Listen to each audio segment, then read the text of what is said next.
नमस्कार दोस्तों, भारत एक सोच देख रहे हैं आप। दोस्तों, उत्तर प्रदेश की राजनीति में कोई ऐसा दल नहीं है जिसकी चर्चाएं ना हो रही हों। भारतीय जनता पार्टी में क्या सब कुछ ठीक चल रहा है? लोग इसकी चर्चा कर रहे हैं।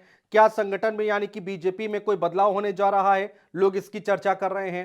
क्या प्रदेश अध्यक्ष और मुख्यमंत्री बदला जाएगा? लोग इसकी चर्चाएं कर रहे हैं। दूसरी तरफ अगर समाजवादी पार्टी की हम बात करते हैं दोस्तों, तो समाजवादी पार्टी को लेकर भी चर्चाएं शुरू हो गई हैं। चर्चा यह है कि अब आगे आने वाले वक्त में अखिलेश यादव की कुर्सी पर कौन बैठेगा। जी हां, विधानसभा के अंदर नेता प्रतिपक्ष की कुर्सी पर अब कौन काबिज होगा। समाजवादी पार्टी के अंदर वो कौन सा नेता हो सकता है जिस पर अखिलेश यादव भरोसा जता सकते हैं, जो प्रदेश के मुद्दों को अच्छे तरीके से सदन में उठा पाए, यानी कि विधानसभा में उठा पाए। ऐसे चेहरे की तलाश शुरू हो गई है दोस्तों। कहा तो यह भी जा रहा था कि अखिलेश यादव जो पीडीए का नारा देकर 37 सीटों पर कब्जा कर पाए हैं उत्तर प्रदेश की राजनीति पे, और वो अब पीडीए की झलक अब विधानसभा में भी देखने को मिलेगी। विधानसभा अध्यक्ष जो होगा उसमें पीडीए की झलक देखने को मिलेगी। तो ऐसे में कयास लगाए जा रहे हैं कि अब अखिलेश यादव की कुर्सी पर कौन बैठेगा। दोस्तों, अखिलेश यादव ये चाहते हैं कि वो दिल्ली की राजनीति संभाल रहे हैं, लोकसभा में पहुंच चुके हैं, लेकिन उत्तर प्रदेश में लखनऊ में विधानसभा में वो चेहरा बैठे जो मजबूती के साथ अपनी बात रख पाए, पार्टी का पक्ष रख पाए, विपक्ष का पक्ष रख पाए।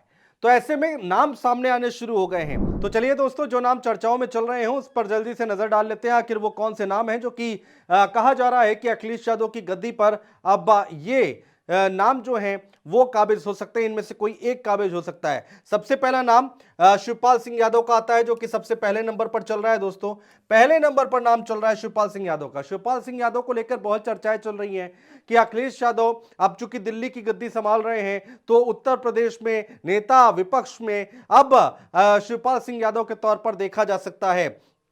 जसवंत नगर से विधायक हैं शिवपाल सिंह यादव, और कहा यह जा रहा है कि अखिलेश के बाद इन्हीं का नंबर आता है। वरिष्ठ नेताओं में भी गिनती होती है, और चूंकि यादव परिवार से भी आते हैं, तो अखिलेश यादव इन पर भरोसा जता सकते हैं। सवाल यहां पर यह है कि शिवपाल सिंह यादव कितना मजबूती के साथ अपनी आवाज बुलंद कर सकते हैं विधानसभा में आगे आने वाले वक्त में, अगर उनको यह जिम्मेदारी दी जाती है तो। दूसरा नाम, दूसरे नंबर पर देखिए नाम चल रहा है रविदास मेहरोत्रा का। रविदास मेहरोत्रा लखनऊ से विधायक हैं, और उनका भी नाम चल रहा है। राजनाथ सिंह के खिलाफ चुनाव लड़ा था रविदास मेहरोत्रा ने।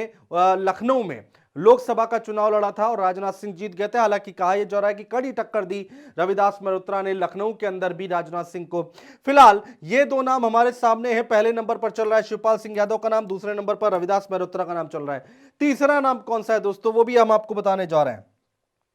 राम अचल राजभर का, अंबेडकर नगर से आते हैं। राम अचल राजभर का तीसरे नंबर पर नाम चल रहा है दोस्तों, कि राम अचल राजभर जो है वो अब नेता प्रतिपक्ष की कुर्सी पर बैठ सकते हैं उत्तर प्रदेश विधानसभा के अंदर। राम अचल राजभर कितना मजबूती के साथ कितना मजबूती के साथ अपनी आवाज उठाएंगे, ये भी देखना बहुत दिलचस्प होगा दोस्तों।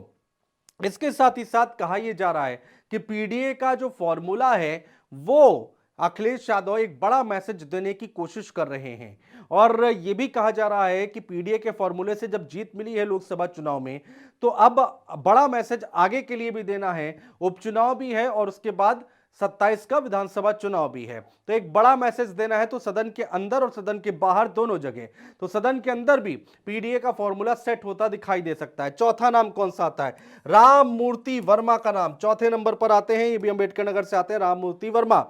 कहा यह जा रहा है कि राम मूर्ति वर्मा को भी यहां पर जगह दी जा सकती है। तो ये चार नाम दोस्तों निकलकर सामने आ रहे हैं। क्या इन चार नामों में से किसी एक के नाम पर मुहर लगती दिखाई देगी? चाचा शिवपाल के नाम पर, या फिर रविदास मेहरोत्रा के नाम पर, या फिर रामाचल राजभर के नाम पर, या राम मूर्ति वर्मा के नाम पर? तो ये चार नाम जो हैं ये सदन में बैठ सकते हैं नेता प्रतिपक्ष की कुर्सी पर। अखिलेश यादव इन नामों पर मुहर लगा सकते हैं। देखना बहुत दिलचस्प होगा कि आखिर किसके ऊपर अखिलेश यादव भरोसा जताते हैं, किस समीकरण के साथ आगे बढ़ते हैं, और क्या देखकर अपनी कुर्सी सौंपेंगे सामने इन नेताओं में से किसी एक को, या फिर इन चार नामों को दरकिनार किया जाएगा और अखिलेश यादव कोई चौंकाने वाला नाम सामने ला सकते हैं। कौन होगा वो, ये वक्त बताएगा दोस्तों। बहुत शुक्रिया।